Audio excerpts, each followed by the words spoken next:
बिस्मिल्लाहिर्रहमानिर्रहीम। अज़ीज़ तालिबात, अस्सलामु अलैकुम वरहमतुल्लाहि वबरकातुहू। आज की उर्दू की इस जमात में मैं आपको खुशामदीद कहती हूँ। और इससे पहले वाले जो लेक्चर थे उनमें हमने असनाफ़े सुखन की इक़साम नज़्म के हवाले से देखी। यानी हमने असनाफ़े सुखन की इक़साम में बलिहाज़ हियत और बलिहाज़ मौज़ू के एतबार से नज़्म की इक़साम का मुताला किया।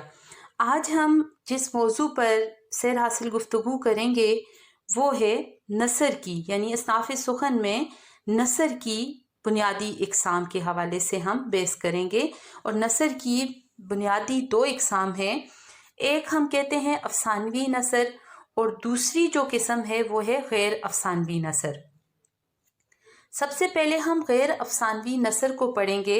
गैर अफ़सानवी नसर में हमारे पास मज़ामीन, इंशाइया, खतूत, सवाने, खुद नवेश्त, खाका निगारी और सफ़रनामे, तनकीद, तहकीक, तंज़ो मज़ा और तज़किरे जो हैं वो आते हैं। इसके साथ हमने ये देखना है कि मज़मून ये तमाम असनाफ़ जो हैं वो किस किस्म की असनाफ़े सुखन हैं। तो सबसे पहले हम देखते हैं मज़मून नवेसी। मज़मून नवेसी जो है ये एक ऐसी सिन्फ़ अदब है जिसके अंदर किसी एक मौजू को लिया जाता है और उस पर मुफस्सल अंदाज में बहस की जाती है। और वो बहस तहरीरी सूरत में मालूमाती भी होती है और तनकीदी भी होती है। और इसके अंदर बहुत सारी मज़मून की हमें इक़साम मिलती हैं जिनमें हम इसको मुख्तलिफ़ हवालों से इसके ऊपर तहरीर करते हैं। इसके बाद हमारे पास आ जाता है इंशाइया। इंशाइया निगारी जो है ये एक ऐसी शख्सी सिन्फ़ अदब है जिसमें इंशाइया निगार यानी लिखने वाले को मरकज़ियत हासिल होती है। और लिखने वाला जो है वो अपने ज़ाती तजुर्बात और मुशाहिदात को शगुफ्ता अंदाज में तहरीर करता है। और इसके साथ हम देखते हैं खतूत। खतूत नवीसी यानी खतूत को हम कह सकते हैं ये आदि मुलाकात भी होती है। और ये वो किस्म है कि जिसमें दो इंसानों के माबैन ताल्लुकात की तर्जुमानी की जाती है। और ये वो सिन्फ़ अदब है कि जो फासलों पर रहने वाले लोगों के तबादला ख़याल करने का ज़रिया है। और उर्दू अदब में सबसे ज़्यादा शोहरत जिन खतूत ने पाई वो मिर्ज़ा असदुल्ला खान गालिब के खतूत हैं। और उन्हीं के खतूत जब मंज़र आम पर आए तो उसके बाद उर्दू अदब में एक नए अंदाज़ के खतूत राइज हुए। इसके बाद हम देखते हैं सवाने। सवाने जो है ये भी ये ऐसी सिन्फ़ अदब है जो किसी भी नामवर शख्स की ज़िंदगी के हालात तफसील बयान करना है। सवाने ऐसी और जिस नामवर शख्सियत के ऊपर मुफस्सल अंदाज में बहस की जाती है इसमें इसके हवाले से मुस्तनद और जामे मवाद का होना लाजमी है। और इसमें तमाम वाक़यात को जो उस नामवर हस्ती की ज़िंदगी में रोनुमा हुए उनको तरतीब से बयान किया जाता है। और इस सिन्फ़ में कोई शख्स अपनी ज़िंदगी के हालात, अपने नुक्ते नज़र और पसंद और नापसंद को बयान नहीं करता। यानी इसके साथ जो है वो दूसरों की जिस नामवर शख्सियत के ऊपर तहरीर किया जा रहा है उसके हालात ज़िंदगी को बयान करना मकसद होता है। इसके बाद हम देखते हैं खुद नवेश्त। खुद नवेश्त जो है ये सिन्फ़ अदब ऐसी सिन्फ़ अदब है जिसमें कोई शख्स अपनी ज़िंदगी के यानी अपनी ज़ाती ज़िंदगी के हालात, अपने नुक्ता नज़र, अपनी पसंद और नापसंद को बयान करता है। और यानी बयान इस तरह से कि वो बकल्लम ख़ुद उन सारी बातों को तहरीर करता है। और ऐसी तहरीर जो है वो खुद नवेश्त कहलाती है। इसके बाद हम देखते हैं आप बीती। आप बीती जो है वो फ़नी एतबार से ख़ुद पर बीते हुए अच्छे बुरे हालात का ज़िक्र करना और अपने तासुरात को दिलचस्प अंदाज से बयान करना जो है वो आप बीती कहलाती है। उर्दू अदब में हर दौर में आप बीती को मुख्तलिफ़ अंदाज में तहरीर किया गया है और इसको बहुत ज़्यादा शोहरत भी मिली।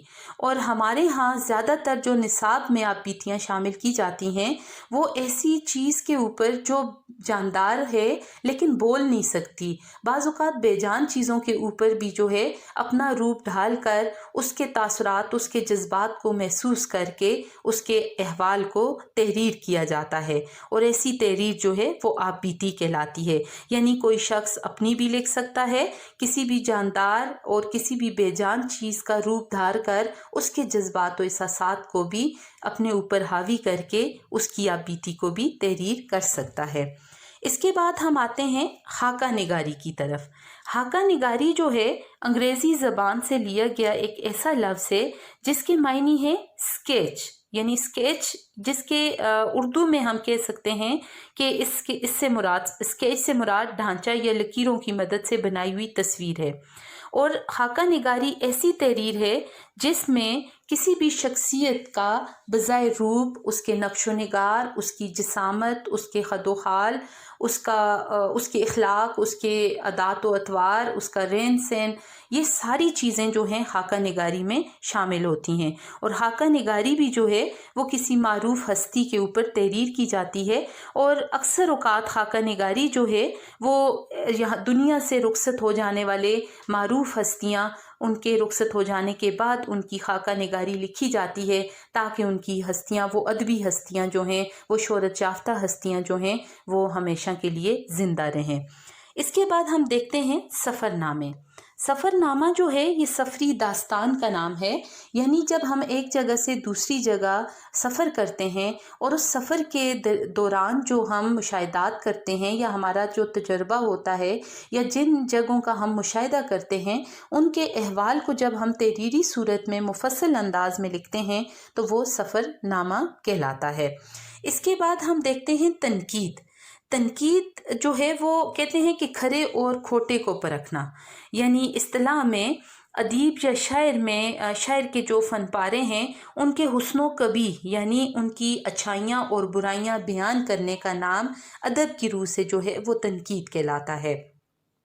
یعنی اس میں کسی بھی بندے کی ادبی حیثیت کو دیکھ کر اس کے ادب کے اندر سے اس کی خوبیوں کو بھی تحریر کیا جاتا ہے اور اس کی خامیوں کو بھی تحریر کیا جاتا ہے، اور زیادہ تر تنقید برائے اصلاح ادب کے اندر اگر شامل کی جائے تو اس کے مثبت اثرات جو ہیں وہ رونما ہوتے ہیں۔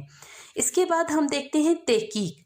اس کا مطلب جو ہے وہ ہے پیدائش، افرنش، ایجاد اور وجود میں لانا ہے، اور پوشیدہ سچائی کو ڈھونڈ کر حقائق کی جو حقائق ہیں یا حق کی نقاب کشائی کرنا جو ہے وہ، اور اس کو مرتب کرنا اور اہل دانش کے سامنے لانے کا جو عمل ہے وہ تحقیق کہلاتا ہے۔ جسے آپ کہتے ہیں ریسرچ، یعنی بہت کانٹ جانٹ کر کے، بہت تحقیق کر کے جب کسی بھی مسئلے کا حل آپ نکال کر سامنے لاتے ہیں تو وہ تحقیق کہلاتا ہے۔ اس کے بعد ہم دیکھتے ہیں طنز و مزاح۔ طنز و مزاح جو ہے یہ ایک ایسی صنف ادب ہے جس میں روزمرہ کمزوریوں یا بے وقوفیوں کا کچھ حقیقتوں کے ساتھ مذاق اڑایا جاتا ہے۔